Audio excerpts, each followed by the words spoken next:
Hello. Um, I have a recording here for you. This is me playing Andromeda against my friend Richard's Replicating Perfection. This is getting ready for the Stimhack Store Championship Invitational, which I'm hoping to do these videos for. As we see, I mulliganed my first hand into at least a somewhat passable hand in this game. The Desperado, Dirty Laundry, a couple fairies against Replicating Perfection never goes awry.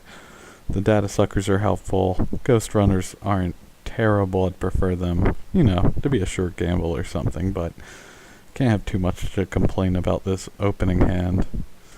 As you can see, yes, I am playing both Data Sucker and Switchblade in my deck. I'm planning on using, Ghost Runners to keep me over until the Silencers show up. I just feel like Data Sucker's too powerful of a card to pass up for something like Cloak, even if you have to give up Refractor to do so. Originally, this list actually played Yogg and Personal Touches to deal with Code Gates, but I've changed that to just flat out Gordian Blades. Wormhole's seeing an increase in play, and it's just a little bit too much to ask Yogg to power you through some wormholes, especially when that's a piece of ice that can actually trash programs. Anyways, Replicating's first turn, as it looks like Ice, take a credit. My openers, Desperado, Dirty Laundry Archives, probably gonna play a fairy and a Data Sucker.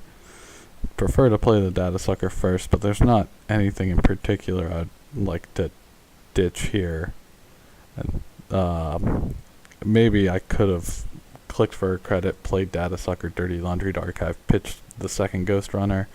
That seems fine, or maybe even pitch the second fairy because I've got the fairy and the Switchblade with two Ghost Runners. But that's the play I took just so I don't have to discard. I guess it's too much Andromeda for me.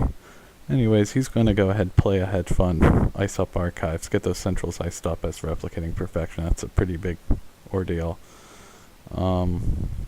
Anyways, I don't really have a lot of cards I want to play, and I'm fine losing anything to Yagora here. I do have a backup Switchblade. It's not the biggest deal. So if that's Yagora, that, I can just deal with it. Instead it's an Eli. I decide to bounce and draw a card. Special order isn't great here. Mostly it's just, it's early game. I'd prefer that to be something that has impact. Anyways, he's going to res a pup over HQ. I decide to pay through it instead of waste fairy. It seems reasonable, I think, just because no use wasting fairy on a pup. Saving 2 credits isn't my main concern right here, especially with some Ghost Runners ready to go. And I see the future perfect.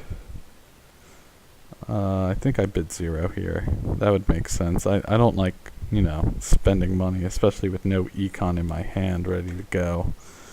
So he gets to keep it. I think he bid 2 in this instance. Anyways, play out the Ghost Runner just so I don't have to discard, because I still like my hand. Wait for him to make a play on a remote, and I can go get the breaker I need. Like, run R&D, run the remote. Oh, I guess that's not enough clicks to do that. That's another power of Replicating Perfection. You can't scope out the remote ice before you special order for the breaker.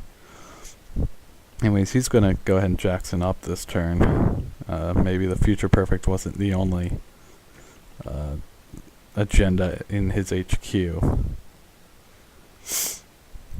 So he's gonna, try and clear that out.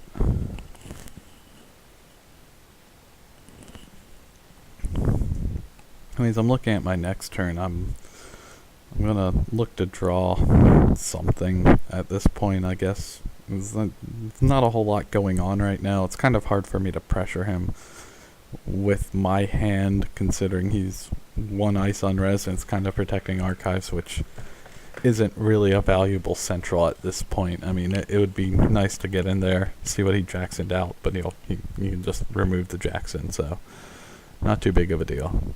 So I think I'm going to draw here.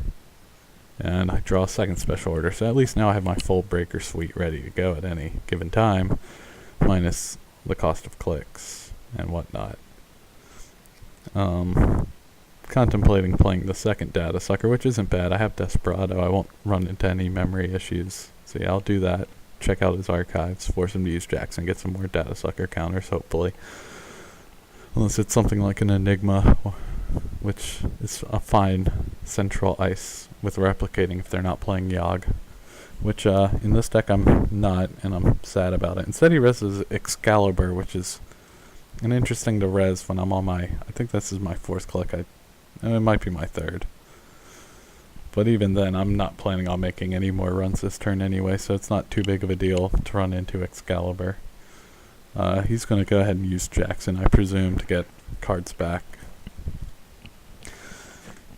And I don't know, my economy's kind of slow right now. I should probably really be digging for more tools to deal with anything he can put out. Luckily, I don't think he's too rich at this point either. He's got a single hedge fund and had to res, 6-ish credits worth of ice. Play the Future Perfect side game once. That's, so he's not doing so great either, but I'd prefer to see more on my own side of the board, I guess. The data suckers are helping. Desperado's doing Desperado-y things, which can never be underestimated, that's for sure.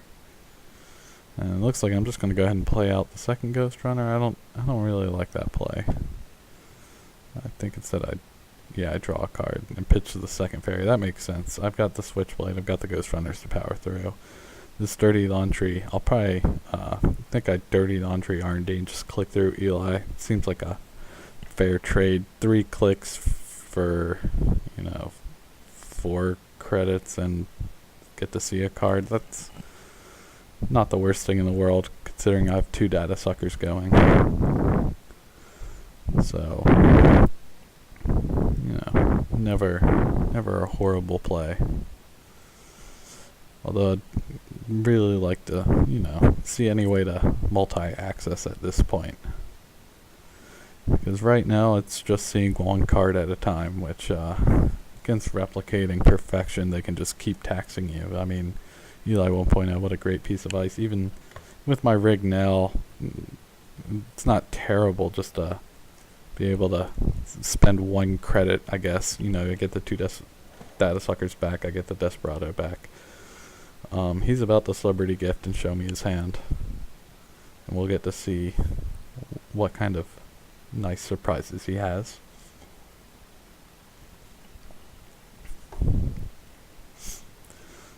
One thing I like about Celebrity Gift is, as the runner, is that at least you get to get the information. It's like, hey, do I need to run HQ? Do I need to run R&D?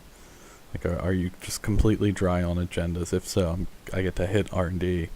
But of course, the 7 credits they gain generally helps them out way more than the information provides you. Anyways, so he's got, looks like Future Perfect, some money assets, a Caprice, and a Komainu. That's not great in my shoes. I would like to hit R&D or HQ, but Pup's still there. And looks like I draw first before making the Dirty Laundry R&D play. Even though I draw Corroder, I still think it's fine to click through because I'm kind of poor at this point. Can't really see my credit total because the tool I'm using to record is not the greatest. And it looks like I can't quite tell what I saw, but I think I just left it where it was. And that's my entire turn. Again, that netted me some decent credits.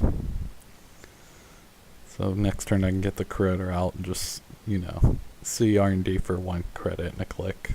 Not horrible. Prefer to be getting better value out of that with, say, an R&D interface. But beggars can't be choosers, I guess. And right now I'm sort of begging for anything helpful. It looks like he's gonna set up his money assets that he showed me last turn. Set up the drip, let it, get him the stuff he needs, the money he needs to be able to play many Caprice games, res all his ice. Yeah, gets the Sundew behind what should be the Komainu after seeing that from the celebrity gift.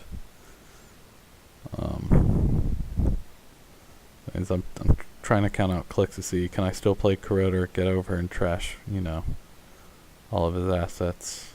And I guess I determine I can. So there's one click. Second click is run here. Data sucker him down. Break with our friend Corroder.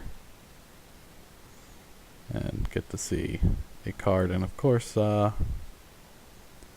of my credits are coming off my Ghost Runner. I forgot to set him up to only work with stealth credits, so goodbye, Mr. Ghost Runner. It was nice knowing you. So hopefully I get to reset these credits right. I'm not sure if I do.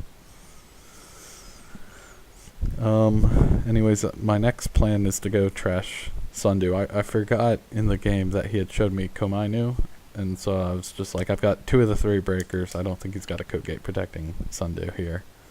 So I'm fairly confident, I can get in and trash the Sundew, forgetting about said Komainu.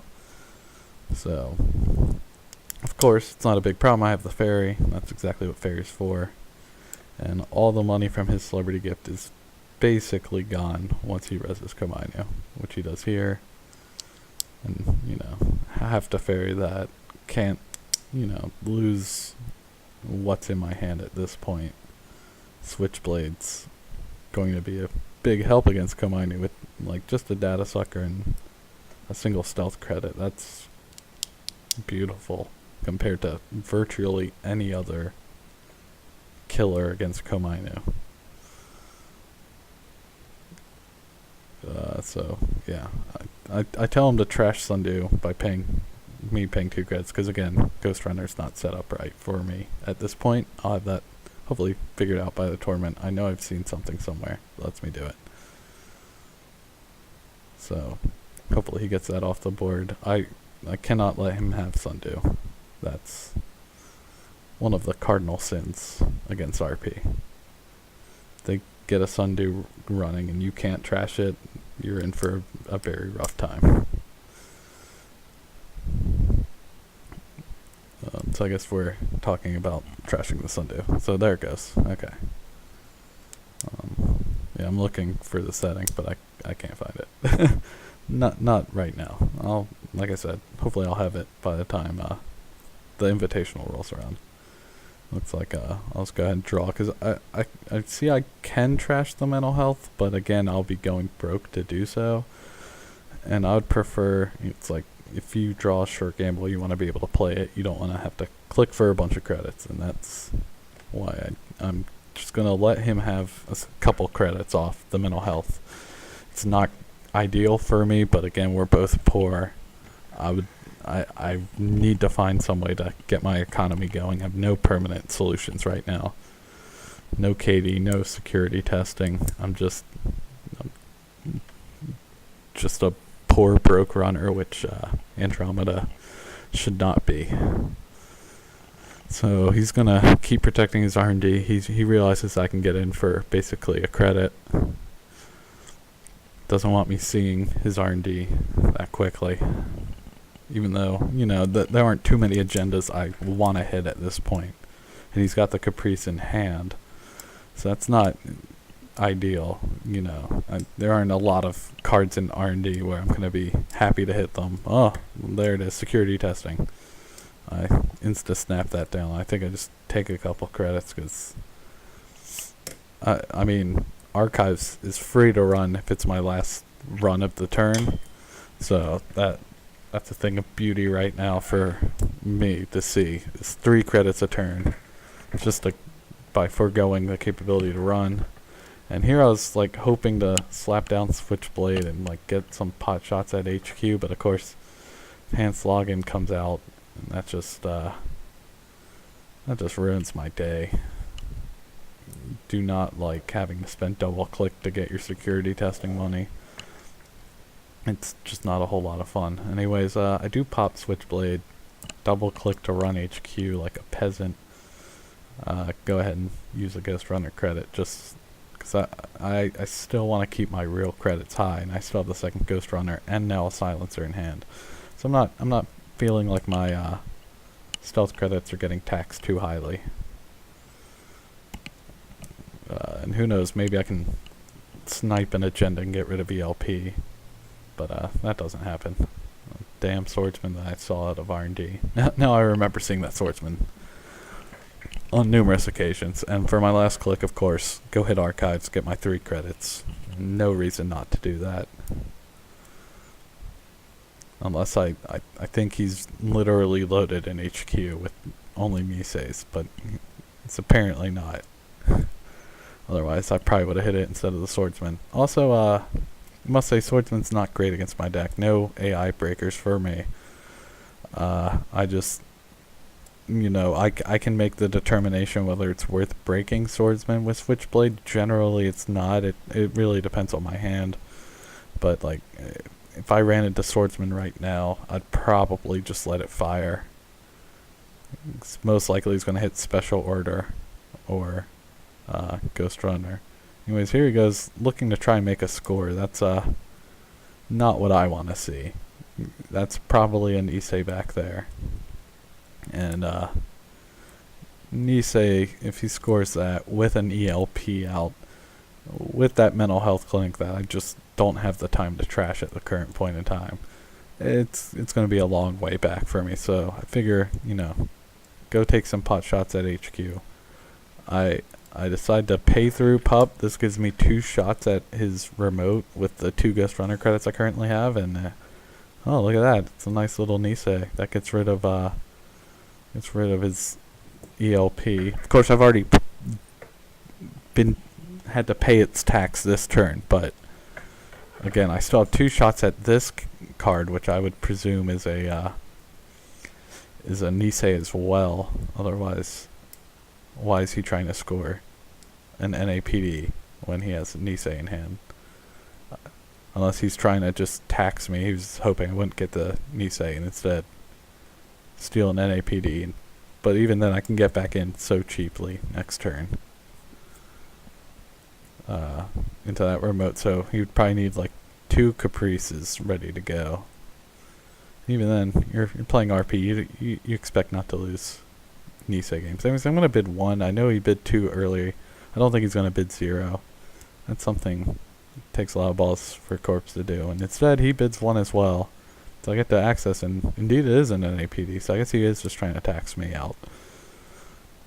I see he is kind of low on credit, so it makes sense. That's why I bid 1 as well. I figured he wouldn't bid 0. And forget about taking a Desperado credit, because I didn't hit F3. Right, so I do actually even have enough to kill off Caprice, which is a huge boon. Oh, I guess I used Ghost Runner for that. That's right. Okay. It all makes sense now. Yeah, I'm fine using my last Ghost Runner credit to get rid of Caprice. That's a pretty big deal. And then of course I get all the money I spent this turn right back again. Well, not all of it, but enough of it to make this turn a very productive one for me. I just scored 4 points. And I've still got the vast majority of my rig set up. A lot of data sucker counters. There's not a whole lot that's going well for him at this point. I mean, it looks like I don't have stealth credits, but of course I got the silencer and Ghost Runner in hand. I can play both of them and still make a run next turn, but that seems very suboptimal. I think at this point I'm just thinking, you know, how do I close this game up? I still should be getting over to that mental health and trashing it, but I don't even know what I could be afraid of here. I don't know what he's got protecting it. Anyways, he is going to put a card behind Komainu. He doesn't advance it, so I know it's more than likely not an agenda. Just going to keep picking archives with security testing because it's where my money is being made. And he's like, draw a sure gamble. I decide to check HQ. That seems reasonable with the silencer out.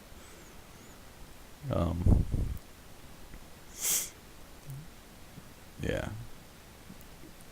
Get basically trading that stealth credit for $1 and some data suckers. See something that I can't do anything with. I'm reasonably certain it's Swordsman again. Hopefully I'm right. I remember seeing his Swordsman several times on accesses. I was very disappointed in it. Yeah, just getting more money. I've got the Shore Gamble in hand, but kind of want the surprise burst, and even then I can't play it this turn, I don't think. It's pretty close to broke last turn.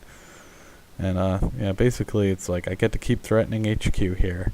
He has no way to stop my security testing on archives unless he puts an ice there, and then I just keep getting into HQ for free. I draw a third data sucker, that's not a lot of help.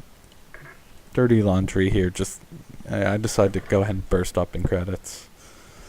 This lets me, you know, in case he finds like a code gate and gets to try and play a remote out of it, now I can just go get my code gate breaker and have enough credits to break anything at this point. So again, not a whole lot he can really get done here, and I guess that's what his play is. After he melanged, yeah, he's setting up that remote pretty quickly. Sees I doesn't have a code gate breaker, yeah, tries to go for it. But of course I do have a code gate breaker in the name of Special Order. So yeah, just gonna leave that up there. Go find Gordian. Slap Gordian on the table, probably run HQ. No, I decided to run R&D. Oh, I guess I do only have one stealth credit. I don't feel like paying the pup tax. It's just an Eli. Easy enough for me to bounce off of this and go check that remote. I also realize that this won't win me the game, but I can't let him score an Issei, and even if it's an NAPD, whatever. It's helping me. It means I don't have to score the future perfect if I steal this.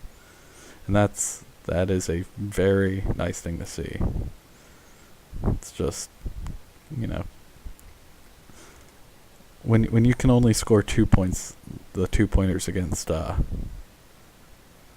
replicating, it means you don't have to win an annoying side game. And I've already won one today, so I'm counting my blessings. Anyways, I still haven't been able to trash that mental health or the melange. I presume he's just going to have a lot of money now. He's got most of his ice rezzed, so the only thing the money can really do for him is let him play a lot of side games. But I'm not too terribly worried about that anymore. I don't have to, as I said, I don't have to win a side game to win the game.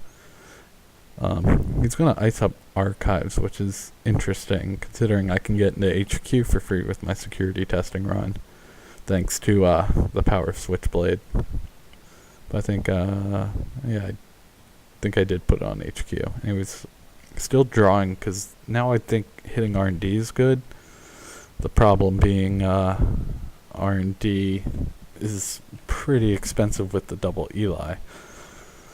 So hoping to find that R&D interface. I mean, I've got data suckers for days. He still needs to be icing up and getting money. Melange is great, but you know, it spends your entire turn and you've got defensive vulnerabilities as big as like HQ is. Even R&D isn't that safe. Net of 3 credits, 2 data suckers. When I have so many data suckers, it's not great. Yeah, he goes to protect HQ. Makes sense. Anyways, I've got the Earthrise ticking, hoping just to find an R&D interface, and of course I don't. And there are a lot of cards I don't care about here. So, but I'm not discarding any of them this turn because I think the legwork's powerful. It's RSVP. I have so many data sucker counters, there's no reason not to suck it down to strength. And then the pup just gets switchbladed through. And we're into C3 cards, which is his entire hand, I realize. So if he's got any agenda not named the future perfect, we win this game. But, you know, swordsman, something else, and of course the future perfect. I've already won the side game that mattered, so I think I bid 2 here. I don't really remember, but I don't win the side game. But again, my goal here is just to eventually get the R&D interface out here and just find that last 2-pointer that will win me the game. Of course, him having Melange out, still kind of a problem. I should really probably go and kill it, but just haven't done it yet. I don't know why. It's so cheap for me to kill, and it's giving him the capability to make so much money. Mental Health Clinic is just sitting there taunting me all game too. And I've been discarding cards that I haven't needed to discard. I just now realized that. But alas, such is life. Anyways, I draw another Earthrise. I almost play it before remembering that Earthrise is indeed unique. So I'm just like looking at my hand and seeing not a lot of great stuff. I have a lot of money and almost try and run R&D, but no real point. So much money to get in R&D. And again, it's 0 credits for me to access archives at this point. Thanks to Pup. Trade a stealth credit for 3 real credits. It's a bargain. And 2 data suckers. Discard a bunch of cards I don't need. Again, should have kept 1 because he does have mental health. And so next turn I get, again, 2 more cards, hopefully. One of them is called R&D Interface. Because I don't want to spend as much money as it takes for me to get into R&D at this point just to see 1 card. Even though it's probably still not a horrific proposition. It's just if I go fishing for those points that hard, I stand the chance to have my economy go into the tank. And let him get back in the game, which I don't want to do up 6-0. Means he gets some cards out. It's going to protect his Melange here, I think, with that card. So now there's probably no way for me to get the Melange off the table if that's a Caprice. It's just not really worth it to run there repeatedly to try and drain him credits when you can just make them all right back. And I find my 1 card I included from the Valley, which is the very cool criminal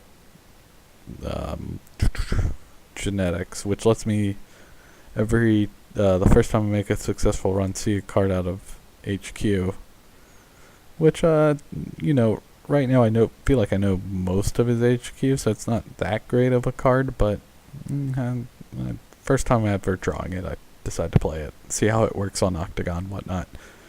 And it's pretty cool. It tells you like the name of the card, so you don't have to go access HQ, I guess. And maybe it came out a little bit too late now that you don't have to worry. It's like, oh, does NEH have that agenda in hand? Where this card would really help. But even then, it's like if you can't or decide not to get into HQ, getting information about that is very valuable. Running R&D, oh, what do you have in HQ? That seems pretty strong. So he decides to buff up his Melange server and his archives. Again, archives was basically just there to make me money. Now he's slowly shutting it off. It's not the biggest deal in the world. I get another legwork, but again, that's not what I'm looking for. Inside job may help, I'm not sure. Oh, there's the R&D interface. I think that I have a 2nd click, so I can still play it and check R&D. Again, I'm getting back low on credits, but I figure I can keep finding security testing targets with my rig. Nothing should be too terribly expensive at this point. So even though I'm getting kinda low on credits, this 8 credit turn where I played the R&D interface and paid 4 credits to get in here shouldn't be too big of a deal, especially since I get to see 2 cards and need only any agenda to win. And there's the NAPD. So that does it. Thanks for watching. Hopefully that gives you some insight into how I was playing. It's not this matchup isn't amazing for my Andromeda deck, but I can still get it done. Switchblade turns off a lot of scary ice, and that's a pretty big deal. Alright, thanks for watching.